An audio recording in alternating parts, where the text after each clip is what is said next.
maxaa muslimka naga soo bixiyay bal gadaal hadii loogu noqdo ya sababta islaamka ugu soo baxna maxay ahayd dad la gowracay ayaan aragnay magaca allah lagu gowracay qoftan u jeedin waxay leedahay diinta islaamka waxay ugu baxday kali waxay ahayd qof la gowracay ayaa aragtay marka qoftan iyada iyo ninkeedii saa u malaynayba in wiligoodii furin baqtay Bible-ka bal maanta waxaan isku daynayaa inaan caawiyo dadkani oo hal vers ama hal meel inaan ka soo qaato Bible-ka waxa uu ku jiro bal ila fiiriya maartay waxa Bible-ka ku jiro sharciga ku noqoshadiisa cutubka 20aad markaad magaalo ugu soo dhawaataan inaad la dirirtaan waxaad u naadisaan war nabdeed oo hadday jawaab nabdeed idin siiyaan oo ay albaabka idinka furaan waa inay dadka magaaladaas dhexdeeda laga helo oo dhammu addoommo idiin noqdaan oo ay idiin wada adeegaan oo hadday idinla nabdi waayaan laakiinse ay doonayaan inay idinla diriraan markaas waa inaad hareeraysaan oo markii rabbiga ilaahaynahu magaalada idiin soo gacan geliyo dadkeeda labka oo dhan waa inaad seef ku wada laysaan laakiinse dumarka iyo dhallaanka iyo xoolaha iyo waxa magaalada ku jira oo dhan xataa wax kasta oo laga dhacaba waa inaad booli ahaan u qaadataan oo waa inaad cuntaan xoolihii aad cadaawayaashiinna ka dhacdeen oo rabbiga ilaahayna uu idin siiyey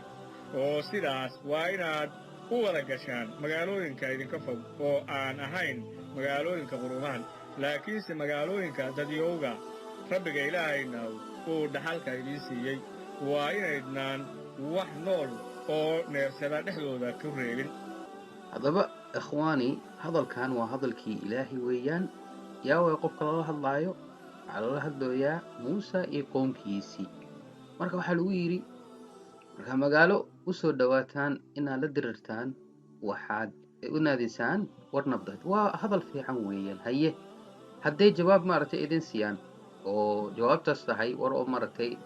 nabdeed oo heshiis maxaa samaynaysiin waxa magaalada ku nool dhan waxay noqonayaan addoomay noqonayaan laakiin fiiri qur'aanka wuxuu leeyahay waa cagsigii weeyaan waxaa la leeyahay وإن جنحوا للسلم فاجنح لها وإن جنحوا للسلم فاجنح لها وتوكل على الله وإن جنحوا للسلم هشيس ستيا أبايران فاجنح لها أدوغنا أباير وتوكل على الله إلهي تلسارو تاسي معنى هذا إيه تحي تتكاسي هدي كسيان ورنبضات oo heshiis u beeraan la heshii maxaa keenay dhagarta maxaa keenay khiyaanada dad oo maartay war nabdeed ku siiyeen haddana oo ka dhiganaysid addooma maxaa keenay taasi waxaa la yiraahdaa dhagar لأجل ذلك إلهي وحوليهي فما استقاموا لكم فاستقيموا لهم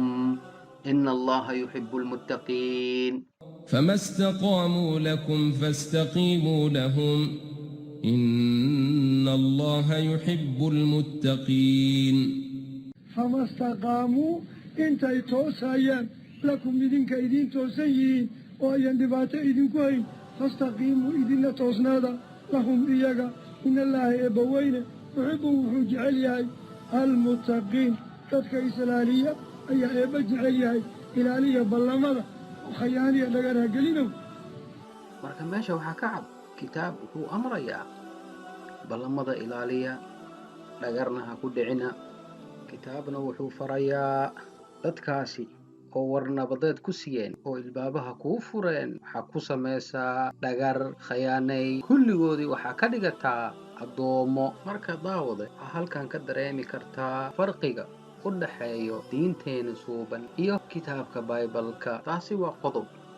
qodobka labaad wuxuu yahay kaba soo qaad magaaladaasi waxay diideen war nabadeedka way diideen oo dagaal u taagan yihiin uu leeyahay Bible-ka waa inaad hareereysaan qoladaasi markaas ka bacdi rabbiga ilaahigiina oo ahaa magaaladaasi markuu oo idinsaba gacan geliyo maxaa lagu samaynayaa bibaleka wuxuu leeyahay dadkeedii labka ah oo dhan waa inaad sayf ku wada laysaan sidaas buu leeyahay bibaleka haddaa keli islaamka haddaa ka soo qaata keli fatxi maka ayaa ku filanba nebiga sala allahu calayhi wasalam markuu galayay maka dadka oo ku nool maka nebiga ammaan buu siiyey nebiga sala allahu calayhi wasalam wuxuu yidhi man dakhala daara abi sufyaan fahuwa aamin man aglaqa baabahu fahuwa aamin buu yidhi waman dakhala almasjida fahuwa aamin buu yidhi taas waxay ku caddaynaysaa islaamka in oo raxmad yahay baynamaa kitaabka bibaleka wuxuu leeyahay dadkeedii labka ah oo dhan waa inaad sayf ku wada laysaan buu leeyahay kasoo qaadba in dadkaasi ay ahaayeenba dad oo dagaaltamayaan islaamka ma dhahaayo wax lab la dhahaayo dhan oo magaaladaas ay joogaan dhan dhulka dhiga islaamka arrintaani uu kala qaaday dadka ay dagaaltamayaan ee dagaal ku jiraan oo seefta wataan oo dagaaltamooyin waa dadkaas wey dadka lala dagaaltamayo la-anna markaa leedahay labka oo dhan ee magaaladaas joogaan waxaa maaragtay soo galaya meesha waxa weeyaan odayaalka meesha soo galayaan dad oo wax galabsanina meesha soo galayaan waxaa meesha soo galaayo dad oo maaragtay iska cibaadaysanaya shaqo ku lahaynba maaragtay waxaan dagaalkan iyo waxaan iyo shuqladan shaqo ku leh odayga ooba waxba maaragtay awood lahayn oo quwad lahayn intaasi dhan oo islaamka maaragtay uu ka saaray wuxuu yidhi laa taqtuluu diriyatan walaa casiifan nabiga sala allahu calayhi wasalam yidhi fawaqafa calayha rasuulku waa istaagay sal slam faqaala wuxuu yidhi maa kaanat haadihi tani ma ahayn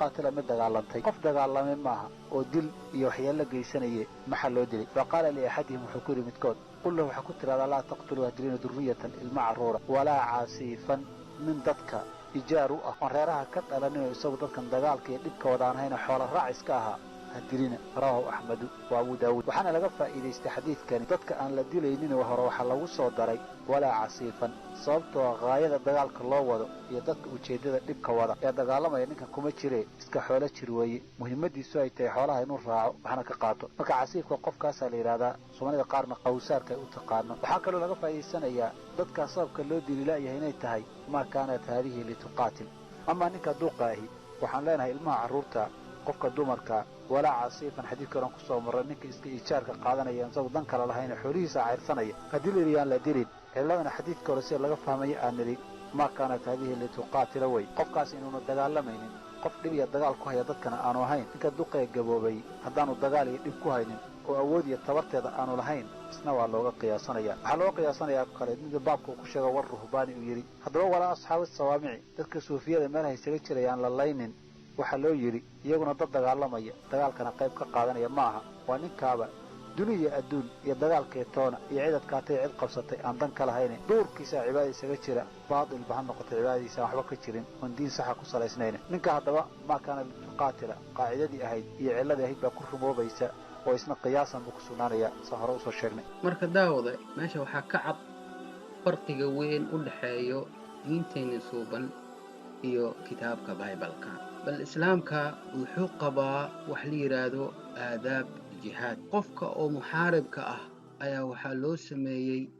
aadaab iyo shuruud gaalada waxaa loo qaybiyey mid xarbi ah oo dagaal kugula jira kaa adig iyo wixii aad kala heshaan baad leedahay isla kaa laftiisa xarbigee dagaalkiisa lagu oggolaaday ayaa waxaa la yidhi dumarkiisa ha dilin carruurta ha dilin da'da ha dilin waxaan dagaalami karin ha dilin kii dagaalkiisa lagu oggolaabaa aadaab loo sameeyey dawaabid iyo shuruud loo sameeyey diinteenna u dejisay daawade waad ka mahadsan tahay daawashada fadlan haddaad ka heshay muuqaalkani like share ha ilaawin fadlan waxaa kaa codsanayaa in aad muuqaalkan aad gudbisid oo qoladaasi jiina gaabow iyo shacni gaarsiisid iga suga xalaqada labaad